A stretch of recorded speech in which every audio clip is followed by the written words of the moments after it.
Okay, I think we can get started. So, Celiana, you wanna? Yes, one second. Let me pull up something. Okay. Hello, everyone. Thank you so much for everybody in attendance this evening. We truly admire each and every one of your dedication towards Jefferson County education. We don't want to do a long intro, so I would really like for everybody to introduce themselves, starting with me and Spandana. So, hello, everybody. My name is Soliana Messon. I use she, her pronouns. I am a junior at Eastern High School. I am a newly appointed student ex officio board member for the Kentucky Board of Education. I serve on KDE's Commissioner Student Advisory Council, and I joined the Prichard Committee Student Voice team in September, and I work on the forum, the podcast, and this town hall. So I'll let Spandana take it from here. Yeah, like Soliana said, thank you all for being here. So my name is Spandana Pavaluri. I use she, her pronouns, and I'm a sophomore at DuPont Manual High School. So I joined Student Voice team, I think, in May. And so I've been working on the Coping with COVID student-to-student study, which I'll talk a little bit about in a few minutes. And so yeah, it's been a really great experience. And I'm just going to transition into like who we are, like what Student Voice Team is. So we're a group of over 100 self-selected students, and our ages range from 13 to 21. We are from all across Kentucky, and we work to integrate student voice at all levels of education policymaking and practice. We do think it's very important and essential to bring in the voices of students least heard in the education system. So it's all about like equity and amplifying the voices of people who have had their voices suppressed. Yes, and we're hosting this town hall because during these times it's especially important to hear our candidates and board members' feedback and as well as inform the people in our community. And I believe elections held by students ensure that students are part of the conversation. Therefore, we hope that this is one factor leading to student inclusion within high positions in education. Yeah, so I'm going to talk a little bit about the Coping with COVID student-to-student study that I mentioned earlier. So this started, I think, like late spring. We've been working on it throughout the summer, and we're still working on some analysis and interviews. So basically, we launched it in the wake of school closures, and we really just wanted to understand students' social and emotional and learning experiences during this pandemic. So we actually got nearly 13,000 students to take part, and I think we got all but one of Kentucky's 120 counties. So that was really exciting. And now we are, conducting interviews, and then we're going to do some interview analysis. So we can send the executive summary in the chat, and that has a lot of our findings in case any of you guys are interested. I highly recommend checking it out. And as we transition into this town hall, I do want to preface that we weren't able to get in touch with two of the candidates. So that's why they're not here, but we are very lucky to have Mr. Hurt, Dr. Kolb, and Miss McIntosh here. Yes, we're very lucky to have them. With that being said, we kind of gave our spiel on everything, so we would love to get everybody's introductions. Within these introductions, if you guys could answer one of the following questions. What do you believe the role of a school board member is, or what do you believe qualifies you for this position? You'll each have a minute to answer the question and give kind of an introduction. So starting with Mr. Hurt, followed by Dr. Cope, then Ms. McIntosh.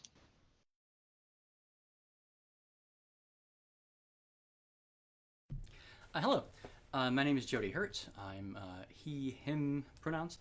I'm a musician and a entrepreneur in Louisville. I have 4 kids, three of whom are JCPS students. I am a graduate 1998 Floyd County Schools, Floyd County, Kentucky, where I got to see one of the great travesties in the state history, which was the district being placed in receivership, placed in the hands of Frankfurt. So our parents didn't get to control our schools. What is the role of a board member? So you're asking individual board members, I assume. Yes. What do you believe, yes, a role of a board member is? Okay. So the board, in my view, is the strategic arm of the education system. So the board should be setting values. It should be setting strategic goals. It should be translating, and it should be taking the values expressed by the community and forming an education system based on these values, and then choosing a superintendent that is able to enact these values, or able to create programs that flesh them out.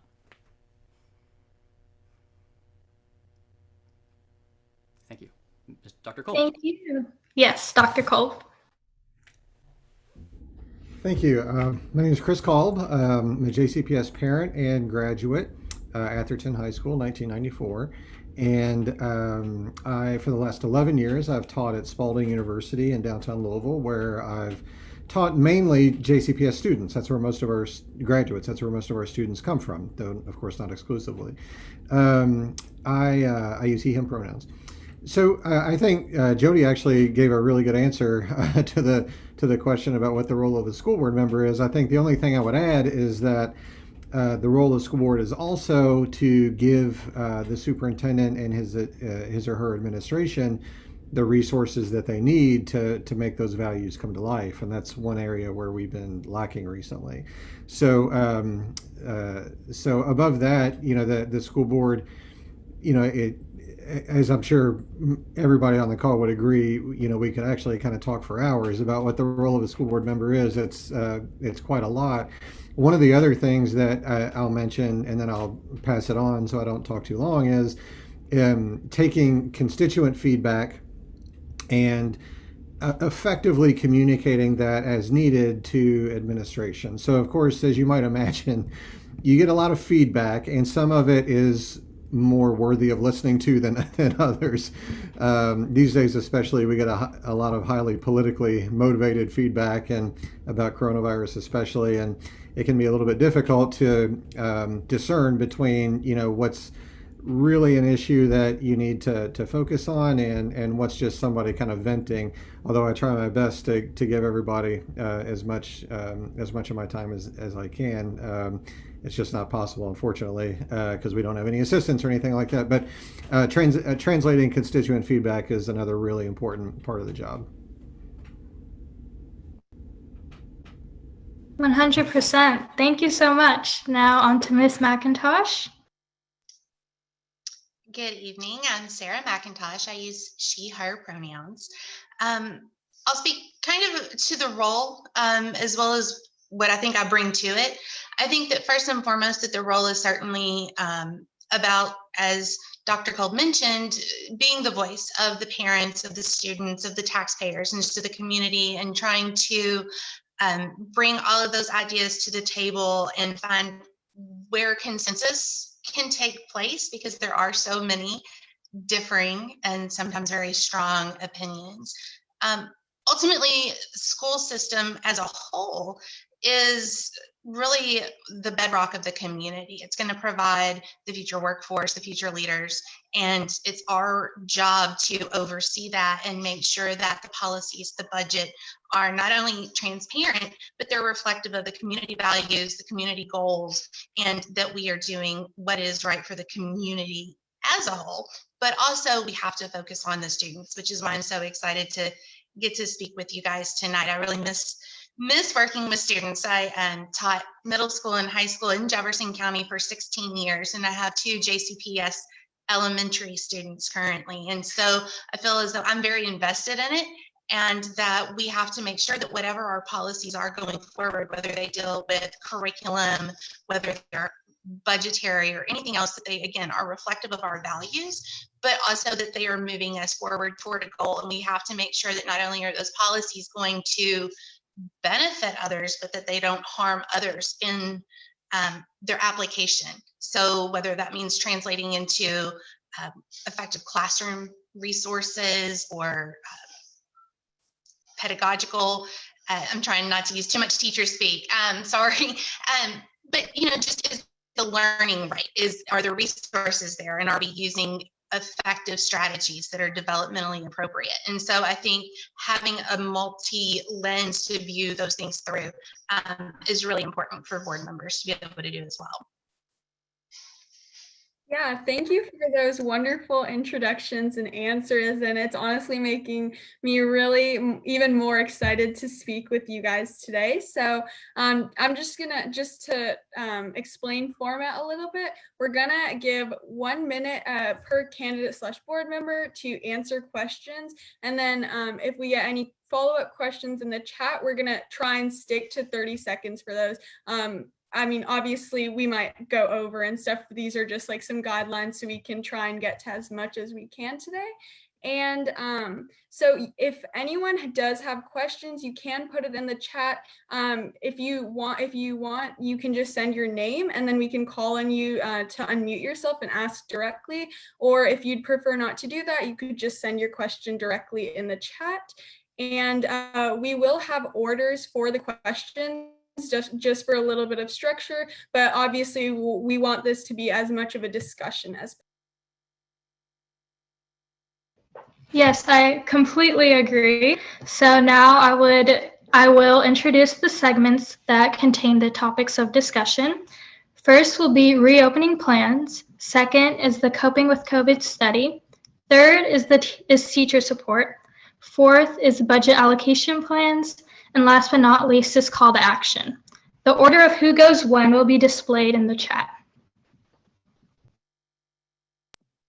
Okay, so we're gonna start off with reopening plans, which is a very pressing issue right now. So we're gonna go Ms. McIntosh, then Dr. Kolb, then Mr. Hurt. So our first question is, based on the concerns and challenges students have voiced about remote learning in the Coping with COVID survey and the potential health risks of going back to school in person, when do you believe schools should reopen? Well, I think part of that is really dependent on how prepared the district is in terms of, do they have adequate PPE? Are the plans already in place at individual schools? Do the parents feel comfortable with those plans? I wouldn't want to send the kids back before all of the necessary supplies are there and the guarantee of being able to follow those CDC guidelines. And so I think that's probably the biggest part, is just making sure that the plan is in place and that all of the necessary materials are not ordered, but they are in the schools ready to go. I'm trying to stay to my minute. So I'll take over if that's okay. One thing that's important to know is that all parents, families throughout the year are going to have the option, even when we offer in-person instruction, of remaining at home in a virtual academy. So families that may be immunocompromised or just not feel comfortable will not have to attend any in-person instruction this year if they don't want to. In terms of offering in-person instruction to those that do want to, at the moment, the knowledge about COVID, evolves on a very regular basis. So everything is always subject to change depending on more recent information and studies that come out. But as of now, I'm not comfortable offering any in-person instruction until the local positivity test rate is under 5%, which is something that a lot of public health experts, especially a few renowned ones at Brown University, recommend. That is, of course, an indicator that is different than the governor's color-coded system. It's not totally clear yet how well they map onto each other, the governor's system of cases, new cases per 100,000 people over the last 7 days versus a rolling 2-week positivity average. But one would assume that they would mirror each other pretty closely. One thing that's very clear, and I'll end on this and pass it on, is that there's in my view, and I think it seems like most of my colleagues on the board are in agreement. There's absolutely no way that we're going to be able to offer any in-person instruction until the city and the state, to some extent, take COVID much more seriously and impose some stricter restrictions on what people are able to do and not do. It's clear at this point that we're not going to be able to just rely on prodding people to wear masks and social distance. It hasn't worked. In fact, we're at our worst level ever in Louisville for rate of COVID. So I'm not very hopeful until metro and state government step in with some firmer restrictions that we'll be able to head back to school.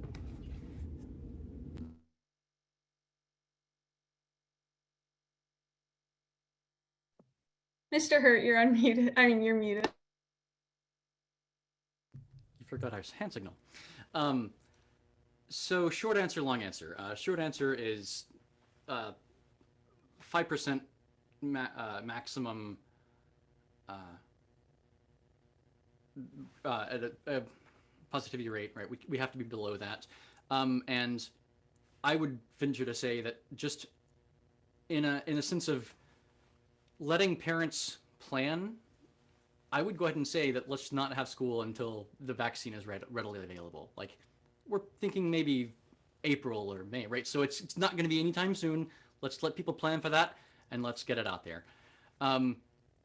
That would also let us divert some funds and try to do some other things with it. But that's a big ask. But it would let parents know right away what's being asked of them. The longer answer is this: having everybody out of school or having everybody in school is a political decision. And the way that parents have political power is when they speak in unison.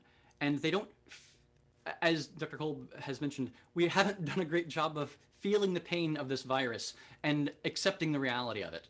So without having a voice of parents to be able to say, we have our kids at home, we need something done, it's very difficult for us to have any kind of movement for restrictions, for to push Mitch McConnell to act on a stimulus package. So there are no easy answers in this. That's sort of what I'm going at. This is a very big political question that you're asking. Completely agree. Yeah. And I love how each and every one of you brought different topics that attribute to this answer. So that was really insightful. Next, if we don't have any questions in the chat pertaining to this segment, I will go on to the teacher segment. The question within the teacher segment is, how do we ensure that educators who are essential stakeholders in our school system continue to feel supported through virtual learning environments? The order is Dr. Kolb, Mr. Hurt, and lastly, Ms. McIntosh.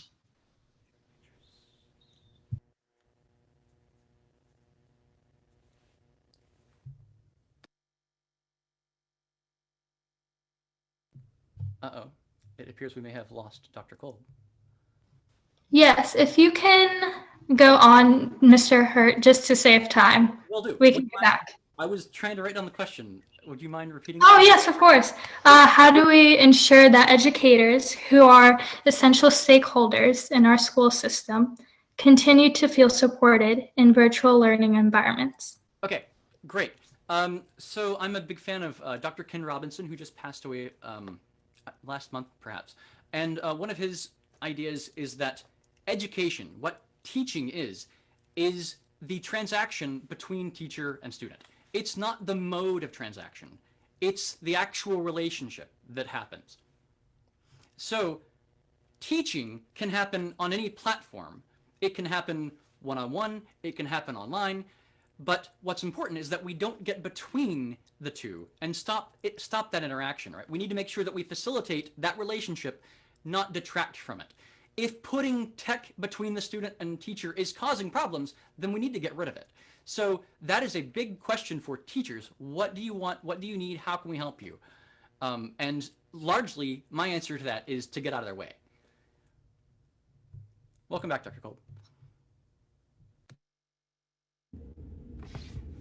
Thanks. Sorry, I think I missed the last question. Sorry, Zoom froze up on me.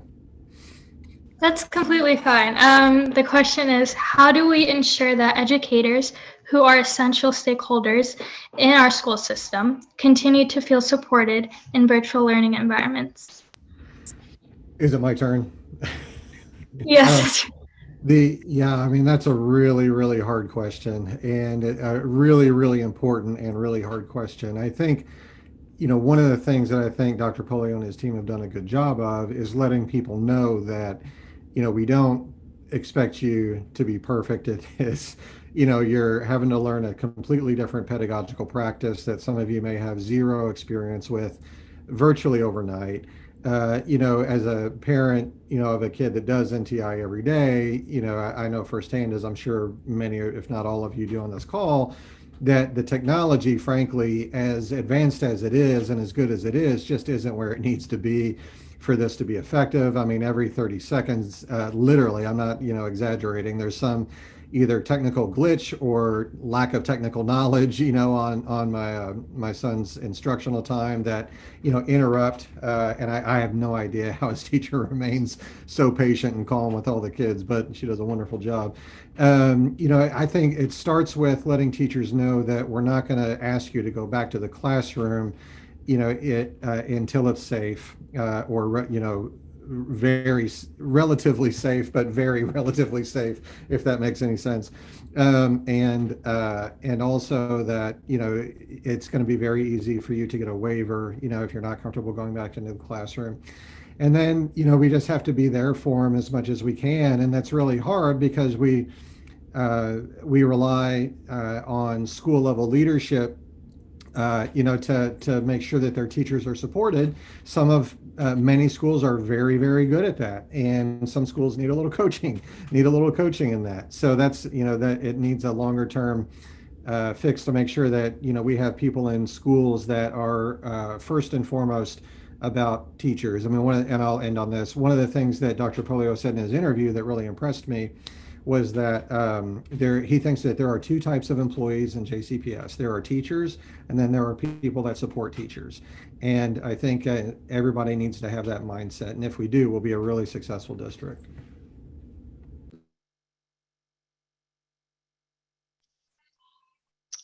Okay. Um, it is a big question because I think that it brings into not just the professionalism of our instructors, of our teachers, but also their humanity.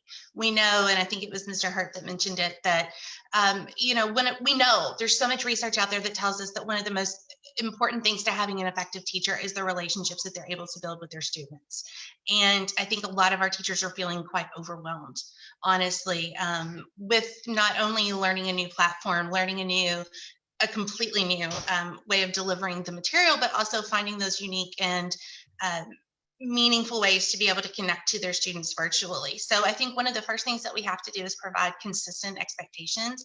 I know and I understand why it happened, but I think early in the school year when we switched back and forth between the different platforms for the live meetings, that was, it's already hard enough at the beginning of the year before you even know all of your students' names, and now you're having to make a change. And so I think consistent expectations across the board would help. I think that there's a lot of confusion among parents as well because of that, from school to school, about how much time is really appropriate for their students to be on screen for synchronous versus asynchronous instruction. And so consistency is a big part of that, so they can make sure that they're meeting those expectations. I think another big thing that we can do is to make sure that there's a reasonable workload. I can tell you that I don't know a single teacher who has said, I'm working less hours. Everybody I know, and after 20 years in education, I know a lot of teachers, everyone's working more. And so I think that we have to try to work with our teachers and find a way to make it reasonable for them, because many of them are working 12 and 14-hour days. And if we do go to January, as Mr. Hart and others have suggested, that's not going to be sustainable for that length of a time. And so I think what we need to do is maybe take a look at our scheduling, school to school, and maybe even district wide, to make sure that we have created a manageable workload for our teachers that's realistic. Because I would have 150 kids, and if I've got that many essays coming into me it takes a lot longer to grade them online than it would to be grading them in person on paper, because I can remember sitting in car rider line grading papers, or sitting in the doctor's office room grading papers, and it's a lot harder to do those kinds of things with the virtual platform. And then finally, I think that honestly, we again have to recognize the humanity of our teachers. We need to maybe step up, and I know that there's the EAP program for our young folks who don't maybe deal with health insurance a whole lot. There is a program through the health insurance where teachers can get a little bit of mental health counseling, but it's limited to a number of, a certain number of visits per year and things like that. And whether we do that individually, whether we provide opportunities for them to maybe have group counseling, or even just setting aside time during the school hours where they can come together as a faculty or as a department, or as needed, to share their frustrations and help each other find common ways to maybe use their time more efficiently or tackle those big problems or connect with students. I think that would be meaningful too, because I know that I'm hearing from a lot of teachers that in-person collaboration that they rely on so heavily is another big piece that's missing for them right now. Thanks. Yeah, and thank you for those answers. And I've actually been working with a separate group, and we've been working on a parent and teacher survey, and we actually had that disseminated. And, a lot of the things you guys mentioned, like Miss McIntosh with the mental health thing, I'm really glad you mentioned that, because what we were seeing is, Kentucky teachers were really in need of more mental health services recently, and they were feeling significantly less valued. And I do remember that like the highest percentages among teachers were that they were feeling more stressed and more anxious. And then what was also mentioned about ensuring that teachers know that we're going to make sure they're safe as well is so important, because when we were looking through those open response questions from Kentucky teachers who have possibly had to return back to school, they were talking about how they felt like their safety wasn't being taken into consideration at all. And I think that's obviously something very important to show that we do care about. And so now we're going to move on to the Coping with COVID segment. So our first question deals with accommodations for low-income / immunocompromised students. So it's based on our Coping with COVID study. Some students had to take on various household responsibilities, resulting in their schoolwork becoming less manageable. This disproportionately affected students of lower socioeconomic statuses. So how could schools offer support to these affected students? And we'll go in the order of Mr. Hurt, then Ms. McIntosh, and then Dr. Kolb. Sorry, let me read this real quick.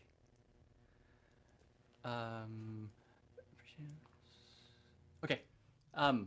Yes. So my kids would probably have a different answer than I would, but I have certainly taken the opportunity to give them more chores during this time, and this gets to one of the larger sort of issues that we're dealing with this year. That in some ways we didn't get the pandemic that we were afraid we were going to get. Like, it's not good, but it's not the worst possible thing, which is another discussion that we need to have about actually being ready for that one.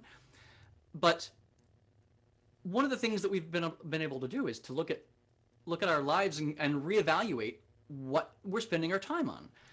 And homework is not one of those things that necessarily needs to be one of the things we're spending our time on. Tests are great for immediate feedback. Low stakes and no stakes testing are wonderful. Spending hours and hours studying for tests, hours of homework, these are things from the 70s, 80s, and 90s. There's no reason for these things to be happening now without being considered. So absolutely, I've given my kids more chores. And I am from this one of these lower socioeconomic groups, so we very much fit into this.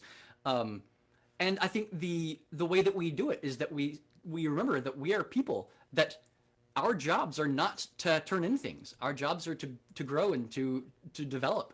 And being a part of a family is part of that experience. Learning that you have relationships, that you have responsibilities to to your siblings, to your neighbors. That is part of growing up, and that's something that we didn't do a great job at all of teaching when we were focused on testing. But now that testing is like it's a second thought in some ways, we have the opportunity to do that. So yes, I understand that there's a concern about decreased test scores and this and that sort of thing, but I almost think that we say, let's go with that. Let's not punish them in any way. Let's not talk down. Let's not look at these scores as being depressed, and let's say this is these we're having a new chance to have an experience here. Sorry for the long-winded response. One of the things that I think is really important and that we are starting to move toward in JCPS, though this piece of it is not quite receiving the attention that I think it needs to, is what's called strengths-based learning, where you recognize that all students have some strength. Many of them have strengths that are not traditionally recognized by the type of educational regimes that we currently have focused on test scores. I heard the head of the Kentucky UK Department of Education speak last year, and he's also, that's his job now, but he was one of the architects of No Child Left Behind type legislation and policy in Texas. And he's become a convert and seen the shortcomings of that approach that focuses on test scores and punishing schools and teachers for bad test scores. You know, that's the surest way to demotivate schools, to demotivate teachers, to demotivate students, is to focus on supposed deficiencies. Now, of course, all kids need to have basic skills in reading and math, but there are ways to get that don't focus solely on those skills. One of the things that Dr. Polio says about this mindset frequently is that the approach in education is that if a kid doesn't really like to do math, you know, and is therefore not doing really well in math, the way that schools typically do that is to take away other activities from the kid and make them do more math, which doesn't seem to be a good way to do it. So strengths-based education is something we need to move toward. It fits with our deeper learning model that we're moving toward. But again, you know, frankly, I think even though we've technically had deeper learning as the vision in JCPS for 5 years or so, maybe even longer than that, we're really only just beginning to get close to where we need to be with that.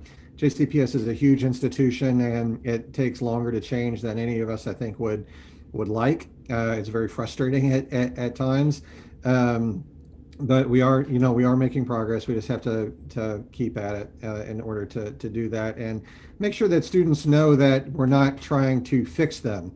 We're trying to build on the strengths that they have and help them realize the dreams and the potential that they have.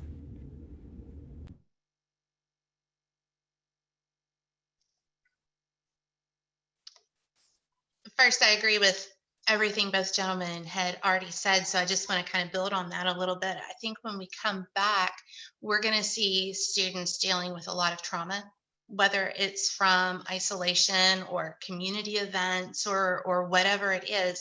Our kids are going to be dealing with trauma, and so I obviously I'm a mental health advocate, and I've seen what can happen when students don't have access to those resources. So I think we can probably get creative within our schools and within our district to provide not just one-on-one supports, but also maybe small groups, even whole family. And we can even do some parent trainings and community trainings of ways to engage with students and support students outside of home as well as while they are at school. I'd also like to really see kind of tagging on to the discussion over standardized test scores, which are largely rubbish. I would like to see us do some more project-based learning, and I think we could also even really do a lot more with integration of different curriculums and cross-disciplinary work, so that, you know, if you're teachers are collaborating, for example, and you're writing one paper, but your history teacher is scoring it for accuracy and your English teacher is scoring it for writing, you're only writing that one paper. And so you're still developing the skills, you're still learning the content, but it's reducing the total workload. So I think that we can encourage some things like that to happen within our schools. Especially with our younger students, I think we're also probably going to have to find ways to do some serious remediation and talk to parents and work with our community groups so that if they need extra help with reading and phonics and basic math skills, we may have to open up our buildings after school, before school, and work with some other programs and just see where we are when we get back, whenever that is, see what the deficits are. But then we're going to have to attack it pretty aggressively and quickly and be willing to maybe sacrifice some of our other resources in those areas to make sure that every student is where they need to be and able to move forward. Because I that's a concern that I'm hearing from a lot of parents is I don't want my kid to get held back. And in trying to reassure them, that all the kids are falling a little bit behind. Nobody is really rapidly progressing unless they're just that, that genius child, that unicorn that's out there, and they exist. Of course they do. There's some kids that are thriving in this environment, and so maybe we take what we've learned for those kids and apply it to those kids. But the kids who are really struggling, we're going to have to absolutely provide a lot of supports and do it in a creative way that meets them where they are, but also makes it accessible for their families to provide support for them as well.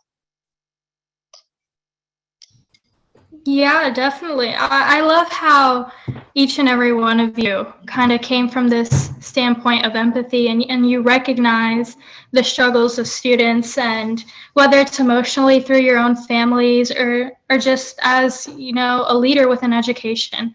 I think as a student, this is a prevalent problem for me and for so many other people as well. Just the feeling of how test scores it's a narrative that it defines us and that it's so heavily important towards us, and how test scores are favored rather than our character as well. So within the board of the state, I kind of have that integration of, okay, test scores, like what does test scores mean to students currently? And I'm surrounded in environments that are heavily for educational practices all in general. And so we kind of find we kind of meet in a sort of area, and I believe that's what each and every one of you are here to do, so I heavily appreciate that. Now moving on to our next segment, if anybody has anything in the chat, or I don't believe we do, so that's great. Now it would be budget allocation plans.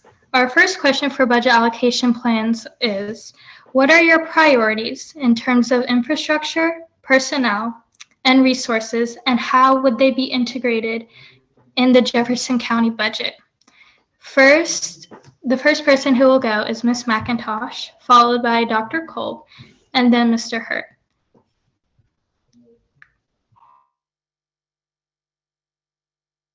Thanks. I was jotting down some notes as you were talking. I think one of the first things that I would always want to see happen is lower class size. Whether we're talking about students who are falling behind and struggling learners or kids who need enrichment, the smaller the class size, the more individual attention those kids are going to be able to get on whatever those needs are. So anytime we can lower our average class size, that's going to benefit all learners, all students across the board. So that would be a huge priority for me. I think 31 high school students in one classroom is just too many. I've lived it. I can tell you it's way too many to really get to know them and provide them with authentic feedback on a daily basis. I think also safety of our buildings is huge. A lot of our really old buildings have multiple access points. So when we talk about safety, we can talk about intruders, but also a lot of our buildings are unsafe because they are so old. And I can again speak from experience that I taught in a classroom with a rain barrel in the middle of my room for a whole school year while I was pregnant. and they eventually fixed the roof, but all of that insulation up in the ceiling, that was never replaced. So several years later, when I did leave the classroom to stay home with my second child, that mold up there was still growing and nothing had been done about it. And those are the kind of things that when we talk about our buildings and just how the infrastructure is failing, it might look okay from the outside to a lot of people, but we know that we have a lot of electrical issues. We have pipes and plumbing that are very old, which then you talk about water quality in the building, and there's so many things like that, even asbestos. So I think that we have to make sure that our buildings are not only comfortable places for our students to be and to learn, and that we have, sorry, my large dog just somehow escaped. Sorry, he was very distracting. But I want to make sure that our kids are getting, the proper kinds of technology labs and science labs and things like that, but also that the building is healthy and it's safe and it's secure. So I think those are two of the big ones for me. Yeah, completely agree with what Sarah just said. In the process of studying different revenue options for JCPS, we had a chance to do a really deep dive into what research shows makes a big difference in outcomes for students. And the most important things, and they're all related, are teacher effectiveness, the number of teachers, therefore smaller class sizes, and with teacher effectiveness also, do they have time for professional development, or are they just teaching all day long and, worn out by the time they get to their mandatory, PD for the month, or and beyond that, just more adults, whether or not they're teachers, in a school building overall. So the best thing to do is to lower the student teacher ratio. But the next best thing to do is to have more adults in a building, such as more counselors, more psychologists, more student support personnel overall. That is not incredibly easy to do because it requires a lot of funds. Despite the size of the JCPS budget, a kind of shockingly small portion of it is really under the discretion of the school board or anybody else on a year-to-year basis. Most of it is tied up in fixed costs, like your employees, which is good. We're a people-centered enterprise. That's what our funds should be tied up in.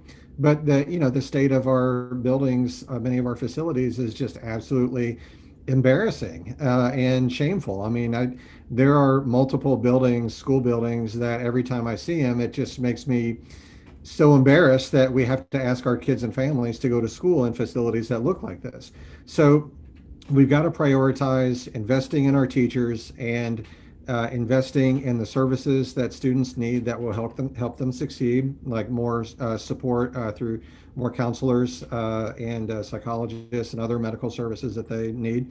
And we have to invest in 21st century learning spaces for our students.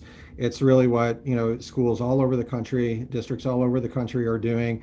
Unfortunately, we've been slow to the game to update our facilities, but we've really just got to do a complete physical rebuilding, really, or remodeling of every single building in JCPS over the next 25 years if we want to be a competitive school district.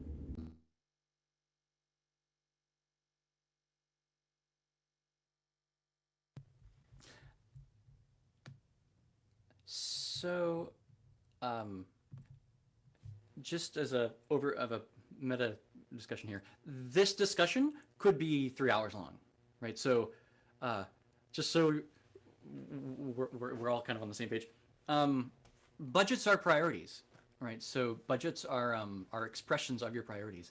So when you lay that out, whatever is in black and white, there you have what is most important to you.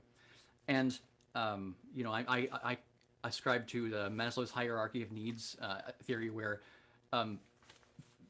physical health, food, shelter, safety, these things have to be in place in order for anything else to happen mentally, as far as mental growth. So absolutely, there have to be some changes and some developments in physical spaces. There are. I'm not gonna, without naming schools, there are some places where the fact that there has not been a real security incident is we're just lucky. Like there's just nothing but luck because there are some places where there aren't even doors on classrooms, and that is like it's completely unacceptable in any world. But we live with it because we have to for the moment. So, how do you square that with, well, what I would like to do with finances is I would like to build out the offerings, the non classroom textbook educational offerings that would help address students' basic needs of shelter, food, scarcity, security, which involves clinicians in the schools, which involves more adults, more people seeing over all the students, and it doesn't necessarily mean lower class sizes because we've all had classrooms in college with 500 people. What's important is having the ratio of students who need the access to teachers who can provide it to be low enough.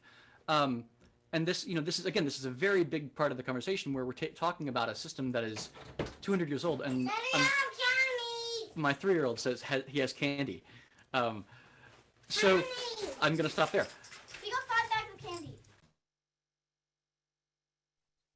Yeah, thank you for those answers. And I actually saw that we do have a question in the chat. So Annie, if you'd like to unmute yourself and introduce yourself and ask your question, we'd love that. Okay, great. I'm Annie Boaz. I'm actually not in Jefferson County. I'm an 8th grader at West Jessamine Middle School in Jessamine County. My question is, would you ever consider having a student on the school board? And if so, how do you think it would be able to help the county? And what would you think they would say as far as budget? Like, what would their biggest issue be with the budget?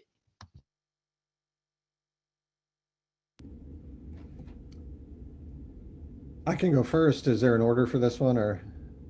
Yeah. I think it's a great idea. More than that, I would want to have a committee of students. I worry about in a district of our size, almost 100,000 students. The ability. I mean, it's hard enough as a board member that represents 100,000 registered voters to feel like you're effectively representing everybody's interests all the time. So I think it'd be very, very challenging for a single student to be an effective voice for every student in the county. So I'd be very interested in a board student committee or student advisory group. Now, I think if that group wanted to perhaps nominate one of their members to be on the full board of education, I think that'd be a great idea. That it's really important to get input from students. It's very difficult to get, I think, effective input from students at the board level. Other than what you hear from parents, we hear a lot from parents. We don't hear a lot from students directly. So I think it's a fantastic idea. I would just want to make sure that we had all of our students represented effectively at that level.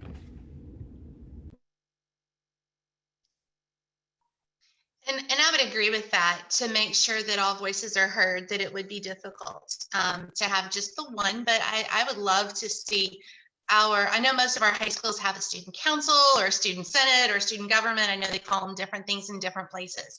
And I think that could be a great place to start to access some of those student voices, because those tend to be kids who are already engaged and they want to know how things work and why the rules are what they are and things like that. But I would also like to personally, if I'm elected, I would love to just get to talk to kids on a more regular basis. I think that I think I mentioned before we went live, I miss working with kids. I miss talking with students on a regular basis. I think that our young people have so much knowledge that they are not given credit for, and you guys are so much smarter and wiser. But I think too that there's something really important about giving kids a voice in their own education. we as adults sometimes say they're not working hard enough, or they're not studying enough, or this generation, this or that. And I think that that's really unfair, because there aren't very many avenues for them to have a voice in their education. And so the more opportunities we create for that, the more ownership they're going to be able to take in that, and have pride and have that drive to achieve their goals, and be on their path for success, because they feel empowered when their voices are heard. And I think that that would be really important. So I would love to explore whatever opportunities there are out there for engaging more with the students. I would suggest, first, in case you haven't, check out the Harlem Free School or the Harlem Democratic School. There's an entire kind of education system built around students making all the decisions. Literally, all the decisions in the school are made by the students. And since I didn't have the chance to finish that other one, I'm going to try to grab back a bit of my time. So the short answer, Miss Boaz, is check out your site-based council. Because in a system like Jessamine County, where I think there are maybe 2 high schools, maybe 3 middle schools, you're going to be having a lot. Yes, there's going to be a board that's going to be sort of political, and that's kind of its own thing. But local site-based councils at your level are going to have the maximum ability for you to have input. And there is no reason that site-based council couldn't add a student member to it. There's no law against saying you can't not to add a person, right? So the other side is one of the very few So one of the strongest points of contention between Dr. Kolb and myself is over the issue of centralization versus decentralization, and I recognize that my view might be a bit Pollyannish, but I will put it out here that not all students, certainly not all students, have the same needs as far as their physical education, like physical space that they're in.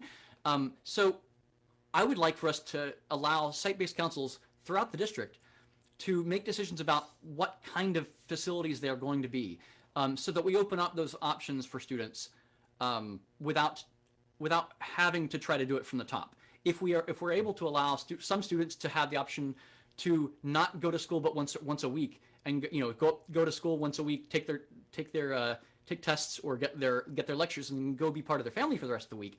That's an option that we don't currently have anywhere in the district that a local school could make for themselves.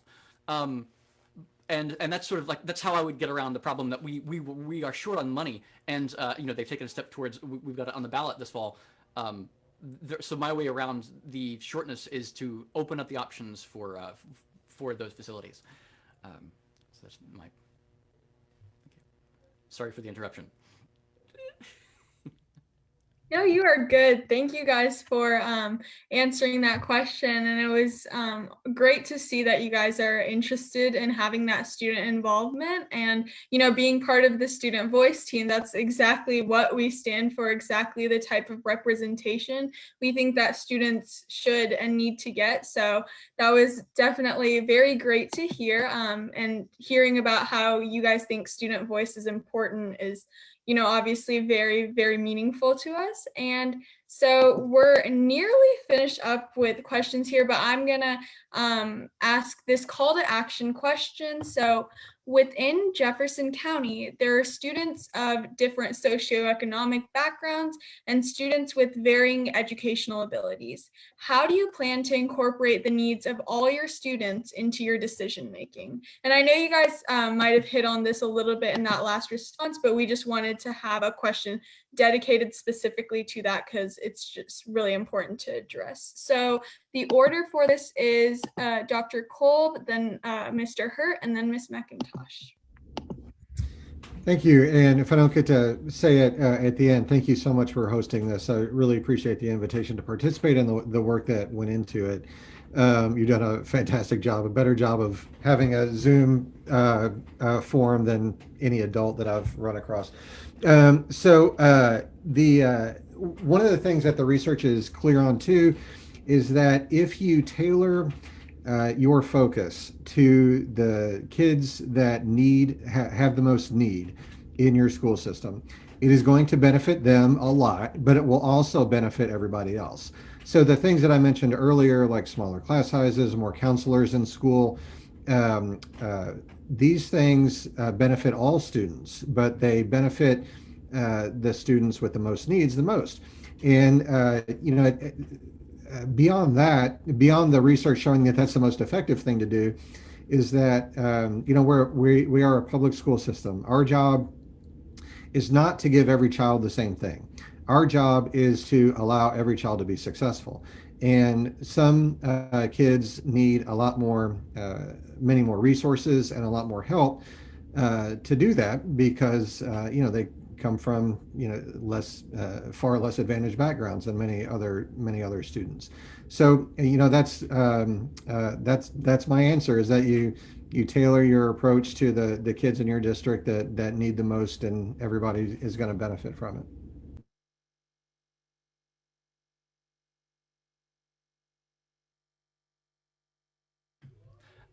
Um, Likewise, thank you all for the invitation to be here. This has been fabulous. And as far as I know, it's the only town hall for candidates this year. So you guys have a monopoly on political, babbling, I guess. So thank you. Uh, let's see. So yeah, I think we're all going to be on the same page on this one. That one size fits all is just not, that's not going to happen, right? So we will target the most needy. We will find ways to help those who need it most. I think that's where we're all going to be. And I will preface I guess I'll preface that with a bit of personal flavor here. Our school system is derived from the Prussian school system, which was designed itself to create military officers. And while anybody could be in the system, mainly who was in the system were middle class and up people, dudes who were going to be military people. And then 100 years later, we have the system that changed from that to a system where we want to produce people for a Ford manufacturing company. So 200 years later, we have a system that is ill prepared to deal with anyone who doesn't have a specific set of soft skills, including patience, conflict resolution, and lower anxieties. Right? I'm not sure how that would be a thing. But they don't. The system wasn't built for people who don't have stable backgrounds. Again, back to the Maslow's hierarchy of needs. It wasn't conceived with anybody who didn't have the bottom level it wasn't conceived in a way to provide for those who didn't have the bottom level established. So I would push that we need to recognize this and recognize that the school system isn't even designed for everybody. So we need to focus on the people that we currently are thinking of doing the poorest, and just recognize that we talked about strength-based learning, and this we haven't talked about it. The backpack, the student backpack. These are great project-based and strengths-based initiatives that we have going on, and cutting out the focus on testing. Just ignore it. Just ignore the noise and focus on people growing as individuals and community members. And I think we will short circuit all the problems that the Prussians gave us 200 years ago. Thank you.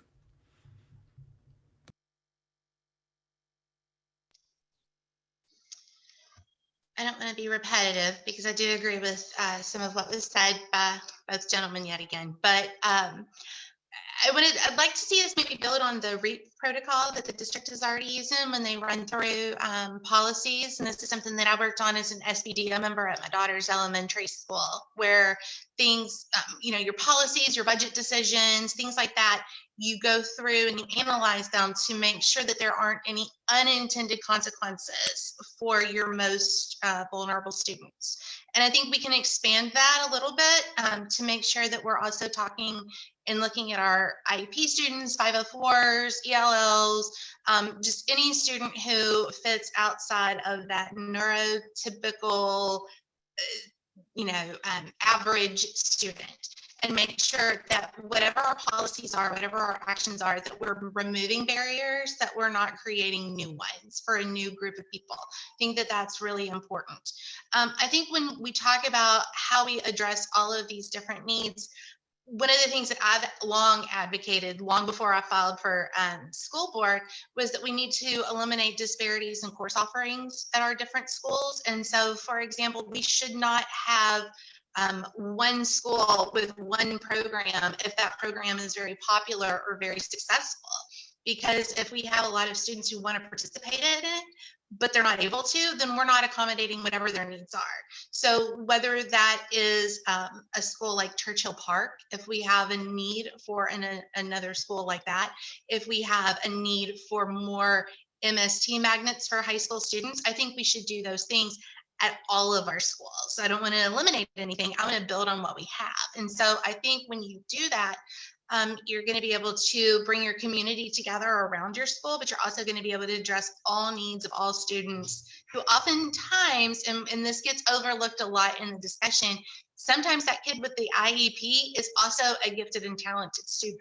Sometimes that kid who's living in poverty is also an AP student.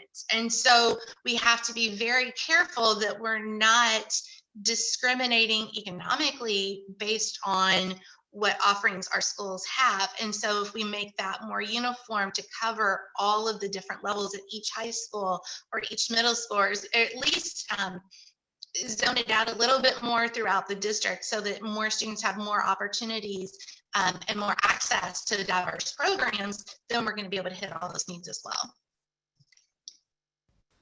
Yes, completely agree with everyone. I feel like I love how you guys just brought the distinction and not categorize students into just one kind of box. So creating that distinction and providing for the less fortunate and stuff like that, I feel like it will create a good foundation into the overall betterment of students and the school board. Now, I'm so sorry that we ran over time, but I really do want to say thank you to each and every one of you and all the attendees today. It was amazing that you guys came, and we really, truly appreciate it. And we love how you support students and endeavors like these. So we truly, truly thank you. Yeah, like Soliana said, thank you guys so much. It was honestly a pleasure to be able to talk to the candidates and everyone who attended. We're very, very grateful. And just this final message is we really support the idea of students as partners. And I mean, that's what Student Voice Team is about. And so I'm really glad to see that you all kind of hit on the idea of equity, because it's so important to us. And it's so important that we, feel like we are including the voices of students who may not have had the chance to really be heard. And so, yeah, thank you guys. And these local elections are so, so important. And I'm so glad we were able to do this today. Well, thanks again for putting it together. I'm so impressed with your whole organization, your whole team. You guys have done a great job. Thanks so much. Really huge shout out to Soliana and Spanina who organized this. They're actually newer members of our team, but are doing this anyway and really leading the charge. Thank you all for being here. Thank you.